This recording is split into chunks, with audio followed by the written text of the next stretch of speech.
Alors, j'aimerais que nous lisions ensemble l'évangile de Luc, chapitre 2, et versets 1 à 7. Luc 2, et versets 1 à 7. En ce temps-là, parut un édit de César Auguste, ordonnant un recensement de toute la terre. Ce premier recensement eut lieu pendant que Quirinus était gouverneur de Syrie. Tous allaient se faire inscrire, chacun dans sa ville. Joseph aussi monta de la Galilée, de la ville de Nazareth, pour se rendre en Judée, dans la ville de David, appelée Bethléem, parce qu'il était de la maison et de la famille de David, afin de se faire inscrire avec Marie, sa fiancée qui était enceinte. Pendant qu'ils étaient là, le temps où Marie devait accoucher arriva, et elle enfanta son fils premier-né. Elle l'emmaillota, le coucha dans une crèche, parce qu'il n'y avait pas de place pour eux dans l'hôtellerie. Je vais m'incliner dans la prière. Merci, Père, de cette parole, de ce texte, hein, Seigneur, de l'histoire que tu nous relates, Seigneur, dans les évangiles. Merci, Seigneur, de bénir ta parole. Père, je te demande grâce que tu sois avec nous ce matin, que tu accompagnes, que tu nourrisses, que tu fortifies, que tu gardes, que tu tiennes dans ta main et que tu enrichisses de ta présence, s'il te plaît. Sois glorifié pour Jésus-Christ, notre Sauveur. Amen. Alors voilà, nous avons ici, nous venons de lire ce texte, on a un résumé de ce qui s'est passé il y a 2000 ans. Donc Joseph et Marie ont quitté la ville de Nazareth, se sont rendus à Bethléem, et c'est là, dans cette petite ville insignifiante, on peut dire sur la carte, que Jésus-Christ va naître. Luc nous dit au verset 1, on peut le remettre, verset 1, que ce fut en ce temps-là. Et c'était un temps particulier, un temps choisi, un temps qui était préparé d'avance, un temps que l'on peut qualifier vraiment d'unique et qui va marquer l'humanité. En 2021, il y a un artiste à Genève qui a mis un compte à rebours sur la façade du musée d'art et d'histoire de la ville de Genève. Et donc c'est peut-être un compte à rebours qui est en train encore de circuler comme une œuvre d'art dans le monde. Et le compte à rebours indique la fin du monde selon les scientifiques. Selon les scientifiques, bien sûr. Autrement dit, l'implosion du Soleil dans 5 milliards d'années. Alors on sait bien sûr pour nous que la fin du monde, elle n'arrivera pas dans 5 milliards d'années, elle sera beaucoup plus proche. Hein. Mais il y a l'idée d'un temps qui est limité, un temps qui est fini, une durée limitée qui s'écoule inexorablement. Et il y a une date fatidique. Un moment, eh bien, c'est la fin. Alors, selon l'interprétation de cet artiste, son compte à rebours est le milieu entre l'origine de l'univers, il y a quelques milliards d'années. Maintenant, ça a augmenté, ça augmente sans cesse. Et puis, les milliards d'années où ça finira. Il dit, voilà, on est au milieu. Lorsque Joseph et Marie sont arrivés à Bethléem, on peut dire qu'il y avait aussi un compte à rebours. C'était un compte à rebours qui allait mener à l'an 0. À l'an 0, c'est-à-dire au moment de la naissance du Fils de Dieu. Parce qu'il y a un milieu dans l'histoire de l'humanité, on peut le dire, c'est avant et après Jésus-Christ. Jésus est au centre de notre temps, et sa naissance, c'est vraiment une charnière, finalement, pour l'humanité. J'aimerais lire Galates, chapitre 4, et verset 4. Galates, chapitre 4, et verset 4, il est dit « Lorsque les temps ont été accomplis, Dieu a envoyé son Fils, né d'une femme, né sous la loi. Lorsque les temps ont été accomplis. » Et Jésus ne pouvait pas venir n'importe quand, en fait. Il ne pouvait pas venir 200 ans avant ou 200 ans après. Non, il fallait que ce soit au moment précis où Dieu avait choisi. Il fallait que les temps soient accomplis. Et ce matin, j'aimerais qu'on réfléchisse au temps qui est passé, au temps qui s'écoule aujourd'hui, dans lequel nous sommes, et puis au temps qui est devant nous. On va voir 3 choses ensemble. Le temps est à Dieu, le temps est pour nous, et le temps est contre nous. Alors tout d'abord, si nous sommes dans le temps, Dieu, lui, il est en dehors du temps. Et ça, c'est la première chose, c'est que le temps appartient à Dieu. Puisque c'est lui qui l'a créé, finalement. Il a fait toutes choses, il a créé l'univers, et il est en dehors de ce temps qu'il a créé lui-même. C'est pour cela que devant lui, comme dit l'apôtre Pierre, un jour sont 1000 ans, 1000 ans sont un jour. Parce que c'est absolument rien pour lui. Il est en dehors de temps, et le temps est comme un livre ouvert. Imaginez Dieu, il voit l'ensemble du temps, de l'origine jusqu'à la fin, en fait. Mais le curseur avance, et lui le voit avancer. Mais il est à l'extérieur du temps. Le temps lui appartient, il en est le créateur, il en est le maître. Ce qui signifie qu'il n'est pas limité par le temps, il n'est pas soumis au temps. Pour nous, nous sommes dépendants du temps. Hein. Si on n'est pas à l'heure pour prendre l'avion, une fois que le comptoir est fermé, c'est fermé, hein, et l'avion est raté. Mais Dieu, lui, il est en dehors de cela. Il n'est pas soumis au temps. Il peut prévoir d'une manière parfaite le déroulement des choses. Et on en a un exemple avec l'histoire de la nativité. Donc Joseph et Marie, c'était, on peut imaginer, une épreuve pour eux de faire ce long voyage d'une centaine de kilomètres à dos d'âne, alors qu'ils étaient sur le point d'avoir un bébé. C'était quelque chose, hein. Marie, elle aurait facilement pu accoucher sur la route, hein, à dos d'âne, sans arrêt à faire ça, j'imagine. Hein. Quand on voit qu'aujourd'hui, rien que... Voilà, parfois, il y a un accouchement au bord d'une route, dans une voiture, ou dans un train, ou que sais-je, hein, parce qu'on n'arrive pas à prévoir exactement le moment de la naissance, même si on essaye. Hein. Voilà, on se rapproche, hein, mais il y a aussi tous les imprévus. Mais pour Dieu, les choses sont différentes. Il est le maître du temps, il règne. Et il n'était pas possible qu'elle accouche avant l'heure, c'était impossible. Elle ne pouvait enfanter qu'une fois arrivée à Bethléem, parce que Dieu avait réglé la chose. Mais il faut se mettre à la place de Marie. Faire ce voyage au 9e mois, mais c'est fou. C'est une chose complètement folle. Certains diraient, mais quel timing mais horrible, hein, un recensement juste maintenant. Je ne sais pas ce qu'elle a dit à Joseph. Hein. Les médecins recommandent aux femmes aujourd'hui de ne pas prendre une voiture, faire des longs trajets, voilà, dans les derniers mois. Hein. On peut dire que c'était le pire timing. Mais au contraire, c'était un timing parfait. C'était exactement le plan divin. Parce que le maître du temps avait tout prévu et les événements bibliques étaient en train de s'enchaîner les uns après les autres, hein, comme une horloge, hein, et l'horloger avait tout réglé. Parfois, il arrive quelque chose et on se dit « Oh, mais vraiment, ça tombe mal. Non, c'est horrible. » Et on est contrarié que les choses se passent ainsi. Mais pourquoi ça arrive maintenant, hein, souvent, c'est un truc, 2 trucs, 3 trucs. Hein.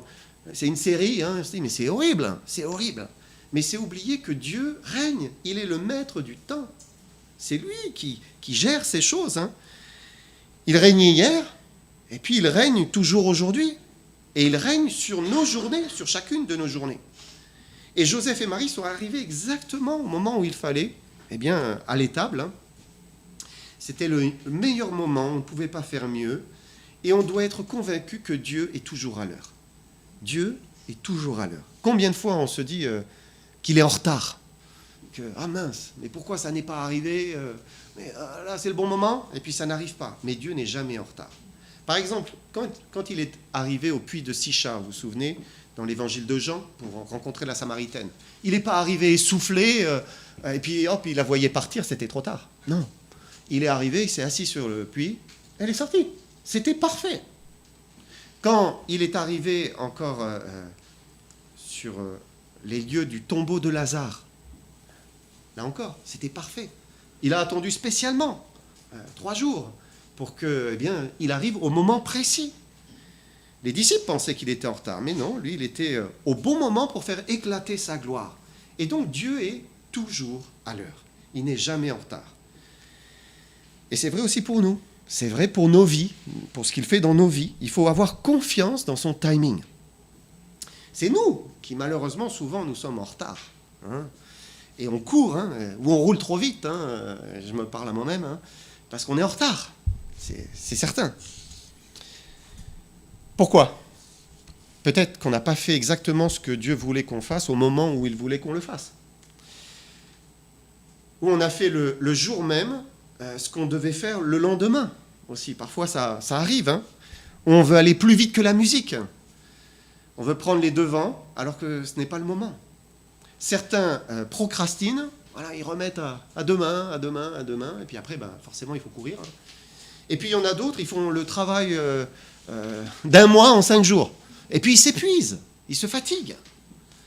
Mais Jésus, lui, était jamais en retard, jamais en avance. Pourquoi ? Parce qu'il marchait au pas de Dieu. Il marchait avec Dieu.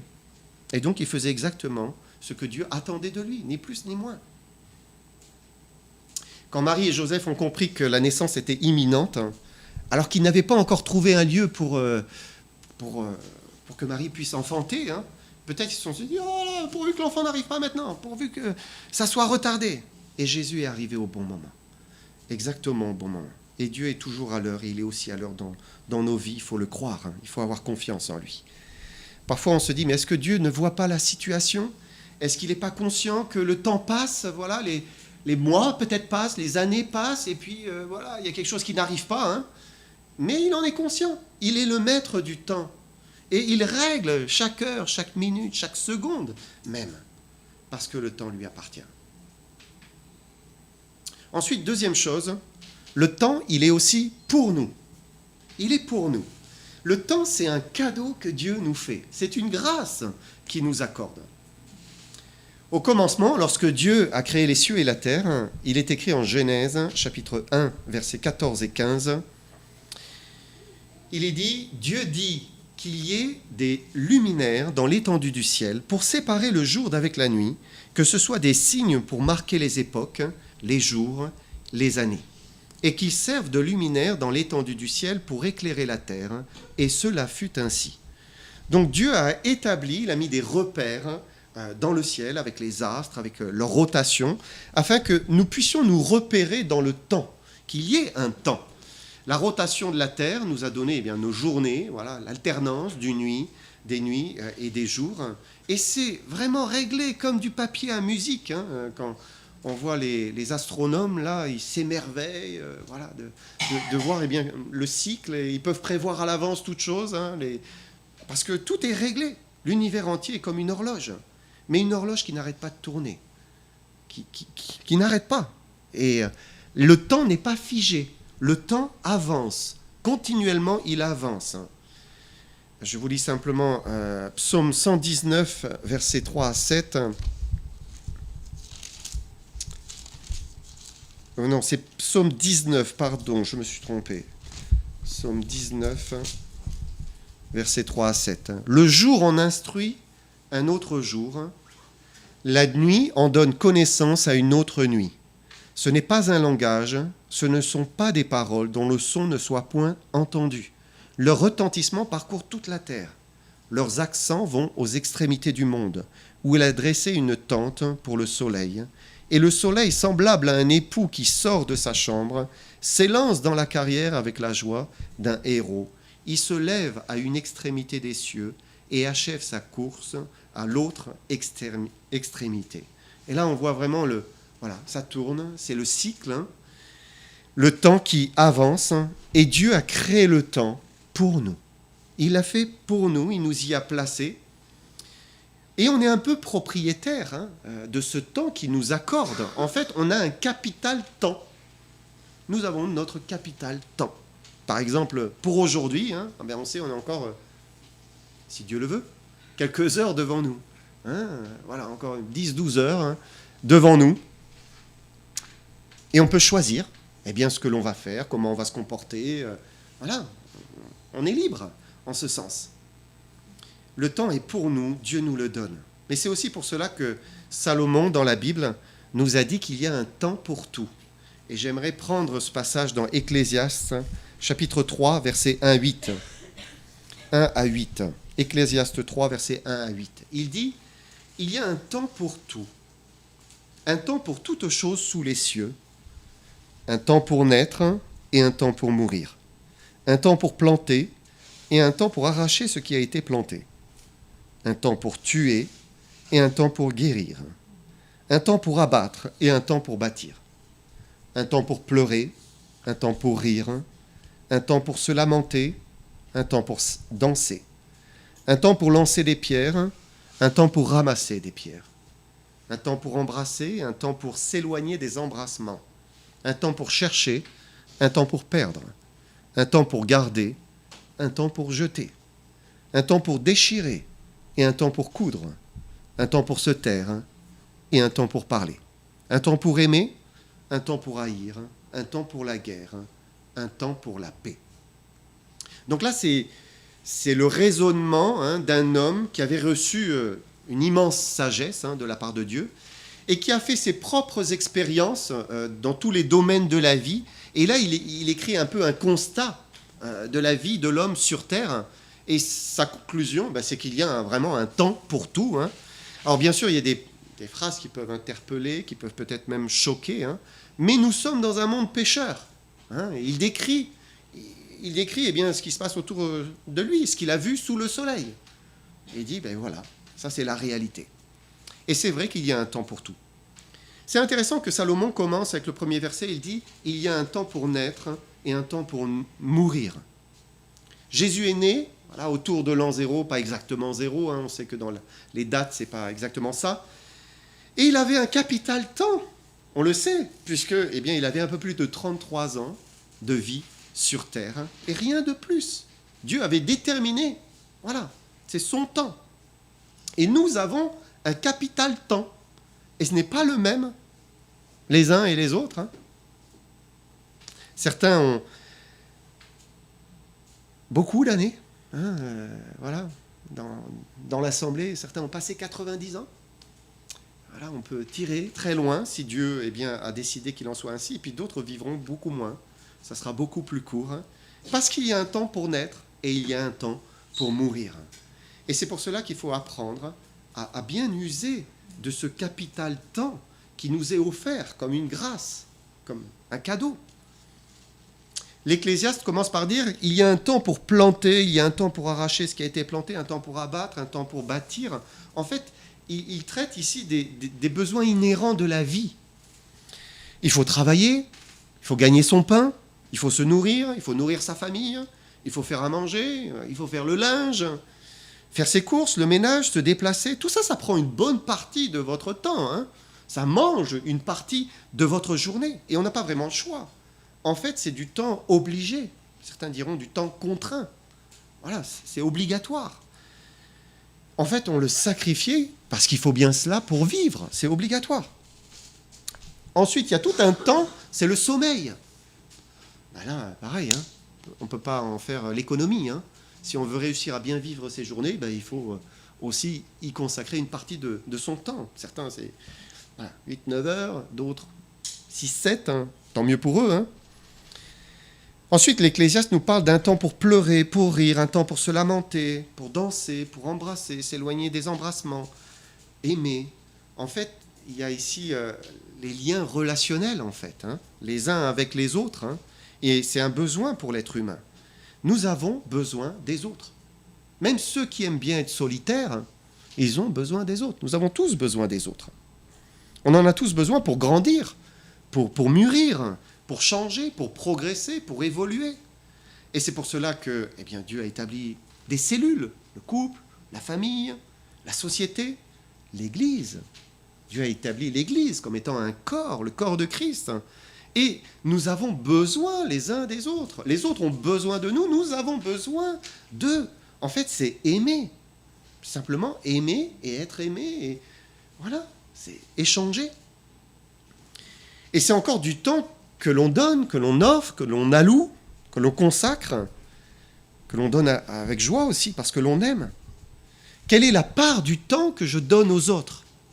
À mon couple, à mes enfants, à ma famille, à mes frères et sœurs, à mes amis, à mon prochain tout simplement, pour aimer, pour aider. Parce que le relationnel est aussi indispensable à notre équilibre. On le sait, hein, on a fait des expériences, hein, isoler des bébés, c'est horrible.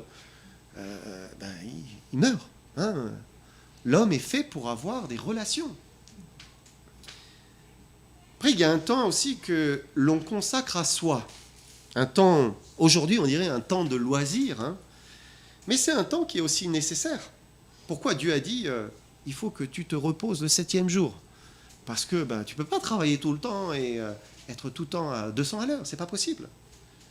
Et c'est aussi un temps qui est indispensable pour récupérer, pour se ressourcer, pour reprendre des forces. Hein. Et chaque jour, on peut dire qu'il y a une poignée d'heures, hein, et ça dépend beaucoup des saisons de la vie. Les enfants, ils ont beaucoup de temps. Voilà, pour les loisirs, et profiter, et s'amuser. Alors bon, ils se plaignent de l'école, hein, c'est vrai que ça leur prend une partie de leur temps, mais quand même, ils ont beaucoup de temps. Une fois jeune adulte célibataire, Alors là, on a moins de temps, mais on a quand même pas mal de temps. Hein. On fait ce qu'on veut, on est libre. Et puis vient le mariage, la famille, les enfants, et là, ça se réduit à une peau de chagrin, voire rien. Parfois c'est rien, surtout quand on a des enfants en bas âge. Et puis de nouveau, quand les enfants grandissent, hop, le temps il commence de nouveau à augmenter, là, hein, parce qu'ils commencent à être un peu plus autonomes. Ils finissent par partir du foyer en plus. Hein. Et puis vient le temps où l'activité s'arrête, la retraite. Et là, bam, de nouveau, beaucoup de temps, quoique les retraités disent « Oh, j'ai pas le temps », parce qu'ils remplissent, hein. Mais justement parce qu'ils ont beaucoup de temps. Donc ils remplissent. Hein. Qu'est-ce que j'aime faire pour moi-même? Qu'est-ce qui me détend? Qu'est-ce qui m'aide à me reposer? Alors, il y a le temps obligé, le temps contraint, il faut vivre, il faut travailler, il y a le temps relationnel, il y a le temps du sommeil, il y a le temps du loisir, du repos que l'on prend pour soi. Est-ce que je n'ai pas oublié quelque chose? Le temps pour Dieu, évidemment, le temps pour Dieu. L'Ecclésiaste, quand on lit sa liste, il y a un temps pour ceci, un temps pour cela, il ne parle pas du temps pour Dieu. Et ce n'est pas étonnant, parce qu'au final, tout son livre décrit un homme qui réfléchit à sa vie sous le soleil sans Dieu.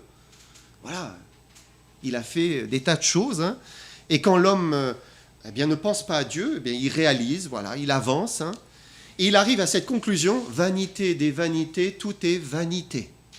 C'est sa conclusion, parce qu'au final, il dit, mais sans Dieu, c'est vide de sens, parce que ça mène vers le néant. C'est avant-hier, je lisais un texte, hein, je suis dans 2 Rois, et puis j'ai souligné ce verset, si tu veux bien mettre 2 Rois, chapitre 17, verset 15. 2 Rois 17, verset 15. Ils rejetèrent ses lois, l'alliance qu'il avait faite avec leur père, et les avertissements qu'il leur avait adressés. Ils allèrent après des choses de néant, et ne furent eux-mêmes que néant.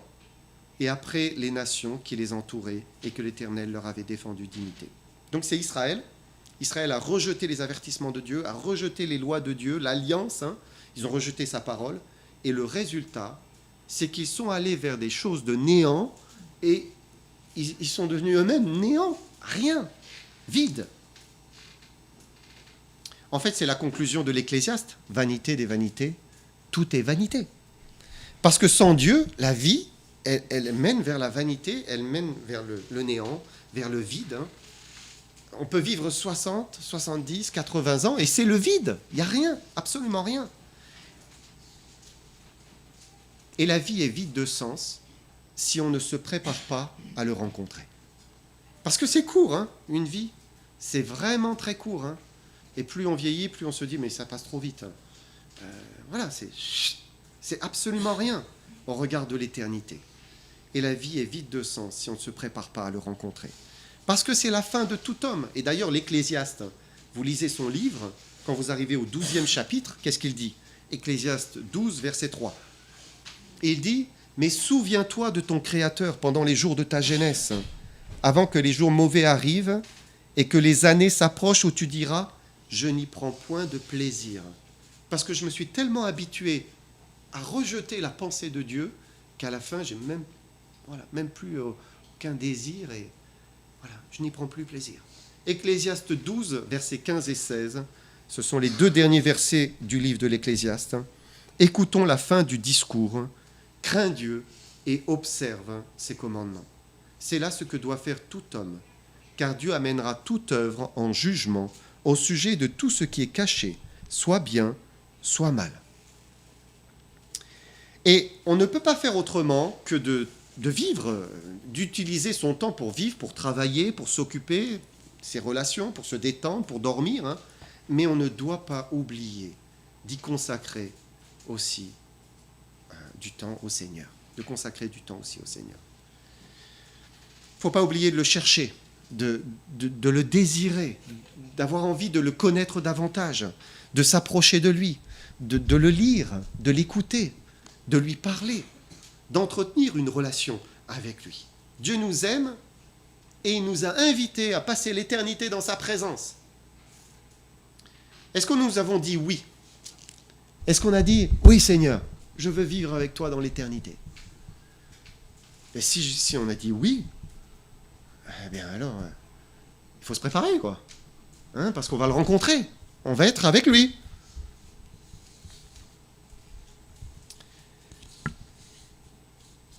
Alors ça veut dire que Dieu ne peut pas être celui qui a le reste de notre temps. Parce que si nous ne choisissons pas de lui consacrer du temps, il aura le reste. Et le reste, souvent, c'est rien. Forcément, hein. Il y a tellement de choses à faire que ça remplit notre vie, ça remplit nos journées. Et à la fin, il n'a rien, il reste rien. On n'a plus le temps et puis on ne s'est pas adressé à Dieu, on ne lui a pas parlé, on n'a pas lu. Et c'est là où intervient la discipline. Un disciple, c'est quelqu'un qui se discipline, c'est ça. Il se discipline et discipline son temps pour que ça ne lui échappe pas. Parce qu'il y a tant de choses à faire, de responsabilités, de nécessités, de devoirs, et puis de plaisirs aussi qui nous attirent, qu'à la fin, eh bien, il ne reste rien pour le Seigneur. C'est pour cela qu'il faut veiller à bien utiliser notre capital temps. Et finalement, le temps que l'on accorde au Seigneur, c'est un temps qui démontre l'amour, l'attachement que nous avons pour lui, l'intérêt pour sa personne. Et quoi de mieux que de donner les prémices de son temps au Seigneur? Voilà, les premières heures de la journée au Seigneur.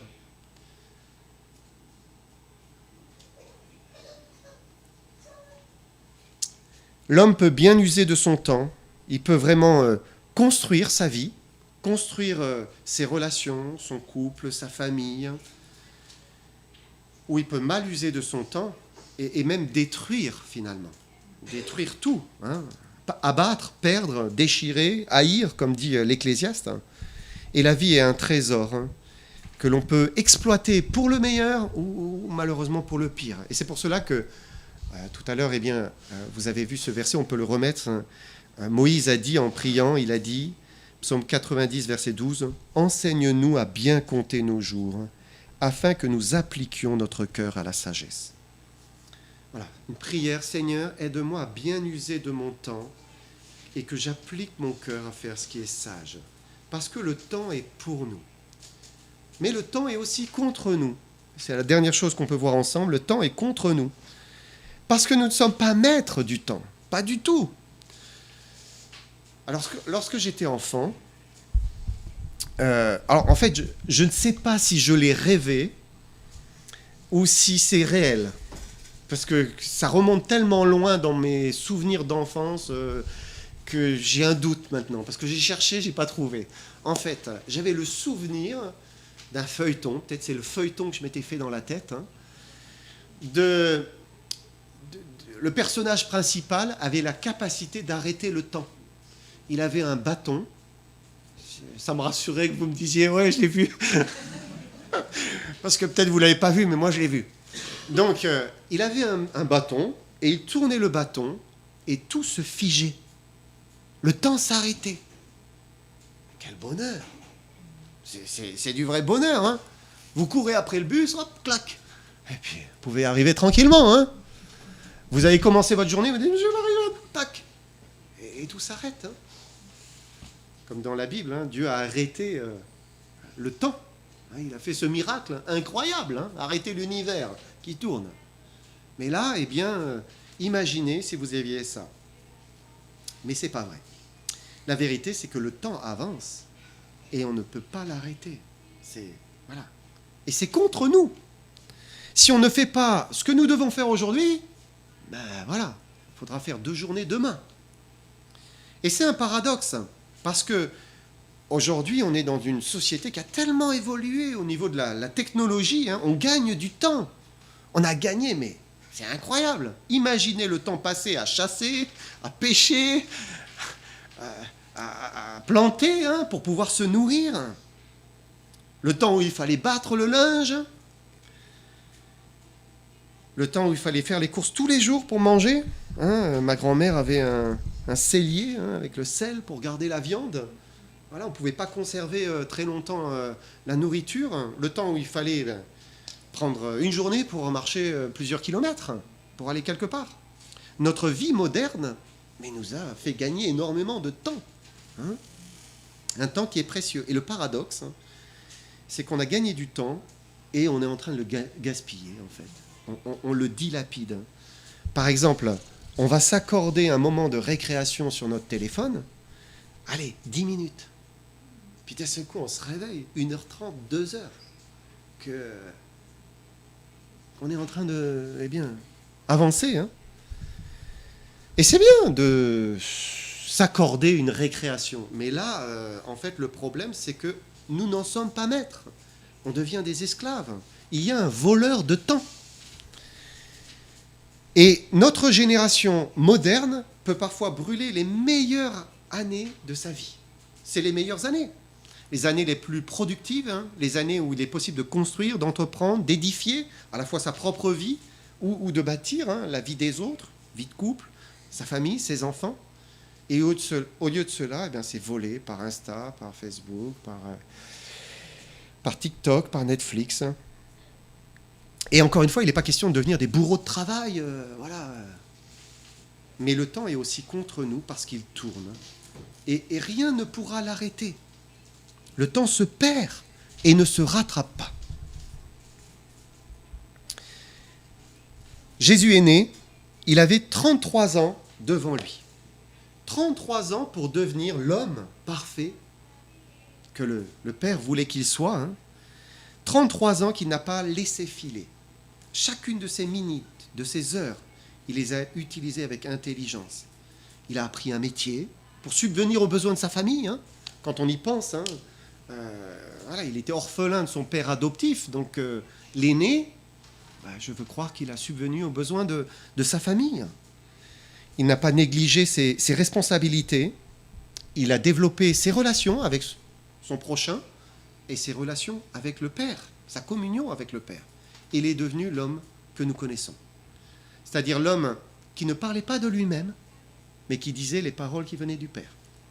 L'homme qui n'agissait pas de lui-même, mais qui faisait les œuvres que le Père lui inspirait de faire. L'homme qui est ainsi devenu une bénédiction, un bienfait pour tous ceux qui le fréquentaient. Et finalement, l'homme qui était prêt à faire toute la volonté de Dieu, jusqu'à mourir sur la croix, donner sa vie pour nos péchés et sauver l'humanité. Alors, qu'on puisse, considérer ce capital temps, on ne sait pas combien on a devant nous, hein, et bien l'utiliser dans cette période de Noël. On va chanter un cantique maintenant